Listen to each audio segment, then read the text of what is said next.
आप सभी मेरे प्यारे दोस्तों को शिव इलाहाबादी की ओर से ढेर सारा प्रणाम। मैं आप सभी को अपना प्रणाम निवेदित करता हूं और हृदय तल से आपका आभारी हूं कि आप मेरे वीडियो देख रहे हैं। मित्रों, अक्सर ये बात होती है कि हमारे जीवन में हमारे विचारों का क्या प्रभाव पड़ता है। हम अक्सर इस बात को सोचते हैं, अक्सर इस बात को चर्चा करते हैं कि वास्तव में क्या कोई प्रभाव होता भी है या नहीं होता।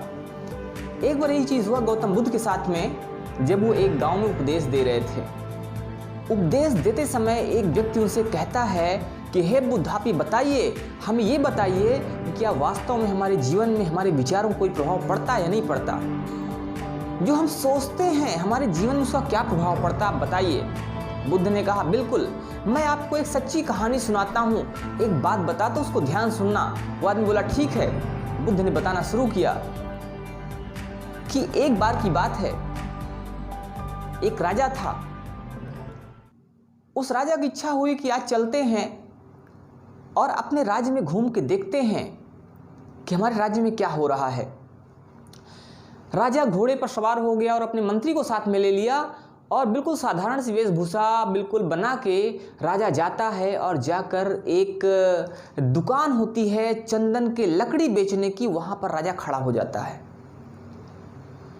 और राजा वहाँ पर खड़ा होकर उस चंदन की लकड़ी बेचने वाले दुकानदार को देख रहा था और उसको देखते हुए राजा कहता है कि हे मंत्री, ना जाने मेरे दिल में क्यों ये इच्छा हो रही है कि मैं इसको अगले ही सुबह फांसी पर चढ़ा दूं, मैं इस व्यक्ति को मृत्युदंड दे दूं। मैं नहीं जानता कि मेरा इससे क्या संबंध है, मैं नहीं जानता कि ऐसा मुझे क्यों हो रहा है, लेकिन इसको देखते ही मुझे लग रहा है कि मैं क्यों ना इसको मृत्युदंड दे दूं, मैं क्यों ना इसको फांसी पर चढ़ा दूं। मंत्री बड़ा बुद्धिमान था, बोला, ठीक है राजा साहब, आइए चलते हैं आगे।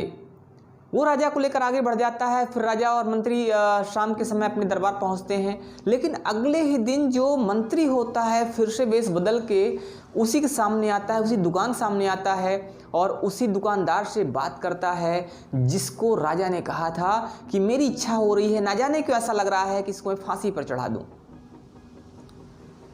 मंत्री आता है, उससे पूछता है कि भाई क्या हाल चाल है आपका, आप क्या करते हैं, कैसे करते हैं, सारी चीज़ पूछता है। तो वो जो दुकानदार था उसने मंत्री से बताया कि भाई क्या बताऊं, दुकान मेरी अच्छी है, दुकान में सामान भी खूब है, लोग आते भी हैं, ग्राहक आते हैं, मेरे चंदन की लकड़ी की प्रशंसा करते हैं, चंदन की लकड़ी को उठाते हैं, सूंघते हैं, बहुत प्रशंसा करते हैं, लेकिन चले जाते हैं, मेरी लकड़ी बिकती नहीं है। अब तो मुझे ऐसा लगता है कि जब इस देश का राजा मरेगा तभी मेरी लकड़ी उसके जलाने के लिए खरीदी जाएंगी।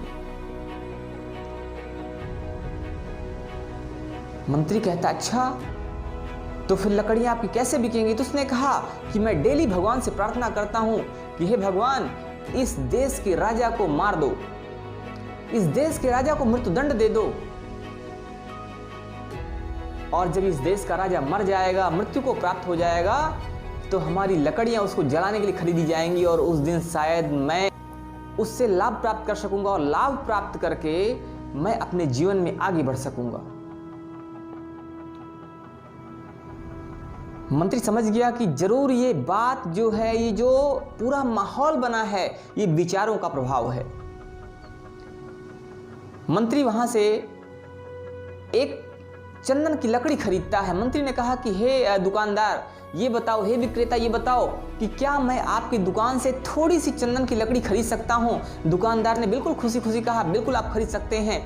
राजा ने उस दुकान से थोड़ी सी लकड़ी खरीदी और उस लकड़ी को ले जाकर राजा को गिफ्ट कर दिया, राजा को उपहार स्वरूप भेंट कर दिया। उसने राजा से कहा कि हे राजन, जिस दुकानदार को आप कल फांसी पर चढ़ाने की बात कर रहे थे, उस दुकानदार ने आज आपको ये चंदन की लकड़ी भेंट स्वरूप भेजी है। राजा ने चंदन की लकड़ी को देखा, बड़ा खुश हुआ। उसने सोचा कि मैं व्यर्थ में ही उस व्यक्ति को इतना भला बुरा सोच रहा था, मैं व्यर्थ में ही उस व्यक्ति के विषय में ऐसा सोच रहा था कि मुझे उसको फांसी दे देनी चाहिए। वास्तव में वो व्यक्ति बहुत अच्छा है, उसे बिल्कुल भी कोई सजा नहीं होनी चाहिए, उसे और लंबी आयु मिलनी चाहिए। वो मेरा वेलविशर है, वो मेरा शुभचिंतक है, उसके साथ कभी कोई बुरा नहीं होना चाहिए। राजा ने अपने मंत्री से कहा, हे मंत्री, ले जाओ ये स्वर्ण मुद्रा और उस दुकानदार को मेरे द्वारा उपहार में दे देना।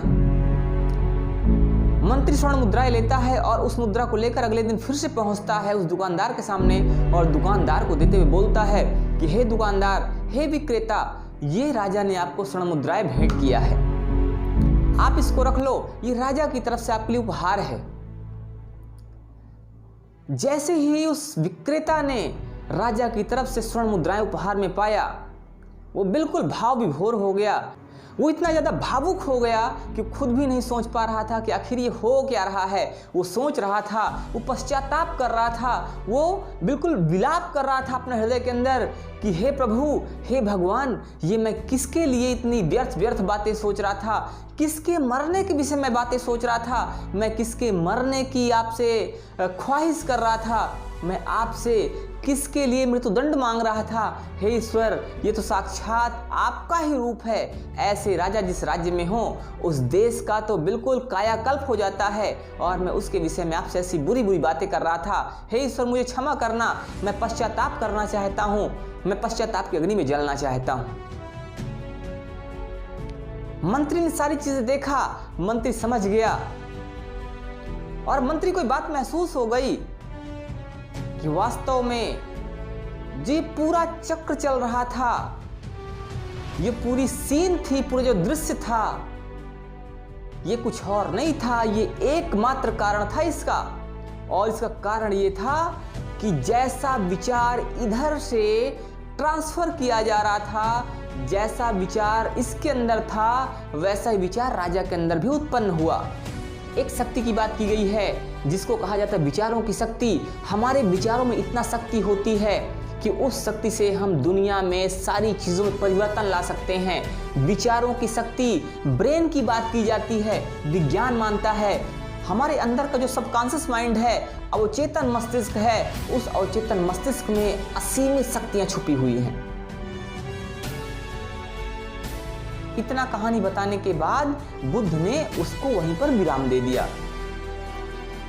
अब उस व्यक्ति ने फिर से पूछा कि हे बुद्ध, आप ये बताओ कि आखिर इसका विचारों की शक्ति से क्या लेना देना है। तो बुद्ध ने बताया कि हे महापुरुष, इस दुनिया में जो कुछ भी है सब विचारों की शक्ति से ही है। जैसा हमारे अंदर विचार होते हैं वैसा विचार हम आपके लिए ट्रांसफर करते हैं, वैसा विचार हम आपके लिए आगे स्थानांतरित करते हैं, वैसे विचार हम आप तक पहुंचाते हैं और जैसे ही विचार हम आप तक पहुंचाते हैं आपके विचार भी वैसे ही हो जाते हैं। विचारों में इतनी शक्ति है कि बड़े से बड़ा परिवर्तन ला सकती है, इसलिए हमारे विचार बहुत पवित्र होने चाहिए। हमारे ऋषि मुनियों ने भी कहा कि हमारे अंदर पवित्रता होनी चाहिए। वो पवित्रता विचारों की होनी चाहिए, वो पवित्रता आचारों की होनी चाहिए, वो पवित्रता हमारे धर्म की होनी चाहिए, पवित्रता हमारे स्वभाव की होनी चाहिए, वो पवित्रता हमारे वस्त्रों की होनी चाहिए, शरीर की होनी चाहिए। अगर शरीर में अपवित्रता आएगी तो रोग पैदा होंगे और विचारों में अपवित्रता आएगी तो तरह तरह की विकृतियां पैदा हो जाएंगी। इसलिए मित्रों, हमारे जीवन में विचारों को बहुत बड़ा महत्व है और हमें उस महत्व को समझना चाहिए ताकि जीवन में हम भी बिना किसी विकृति के आगे बढ़ते रहें। इसी के साथ मिलता हूं फिर से एक नए वीडियो के साथ। तब तक के लिए जय हिंद, जय भारत।